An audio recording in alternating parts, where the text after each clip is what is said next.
মহাসচিব অংশ হিসেবে ময়মনসিংহের বিভাগে আজকের এই শুভযাত্রা পরবর্তী সংক্ষিপ্ত সমাবেশের সংগ্রামী সভাপতি বিএনপির আমাদের অধ্যাপক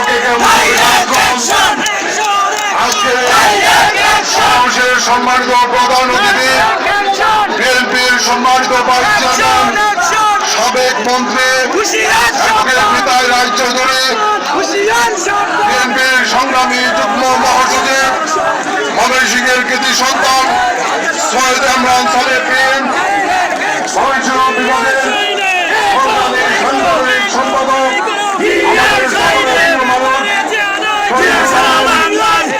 সাংগঠনিক সম্পাদক ময়মনসিংহ সদর আসনের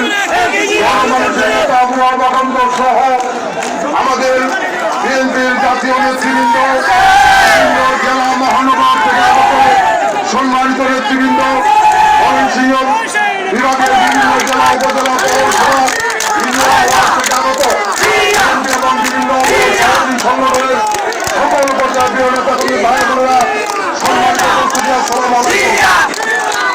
জাতির সবচেয়ে বড় যানবাহন স্বাধীনতা 1971 সালে স্বাধীনতা ঘোষণার মধ্য দিয়ে এই জাতি স্বাধীনতা সংগ্রামে লিপ্ত হয়েছিল। লড়াই করে যার নেতৃত্বে যুদ্ধ করে 30 লক্ষ মানুষ জীবন দিয়ে 2 লক্ষ মানুষের ইজ্জতের বাংলাদেশ আমাদের উপহার দিয়েছিল। সেই স্বাধীনতার ঘোষণা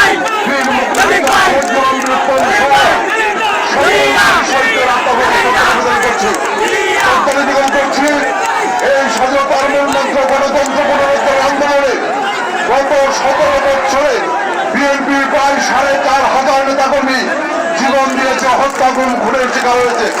আমি তাদের হত্যার প্রতি শ্রদ্ধা নিবেদন করছি এবং সর্বশেষ ছাত্র জনতার আত্মহত্যের মধ্য দিয়ে আমরা স্বৈরাচার শেখ হাসিনাকে এই বাংলাদেশ থেকে বিতাড়িত করে আওয়ামী দুঃশাসনের অবসান ঘটিয়ে আবার বাংলাদেশকে স্বাধীন করেছি। আমি সেই ছাত্র বীর জনতার আত্মার প্রতি শ্রদ্ধা নিবেদন করছি। দীর্ঘ বক্তৃতায় যাব না, 17 বছর সংগ্রাম করেছি একটি অবাধ সুষ্ঠু নিরপেক্ষ নির্বাচনের মধ্য দিয়ে জনগণের ভোটের অধিকার প্রতিষ্ঠা করার জন্য।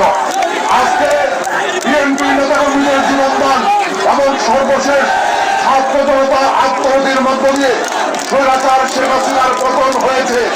শেখ হাসিনা পালিয়ে গিয়েছে, আওয়ামী দুঃশাসনের অবসান হয়েছে। কিন্তু এইখানেই শেষ নয়, আমাদের মূল লক্ষ্য একটি অবাধ সুষ্ঠু নিরপেক্ষ নির্বাচন।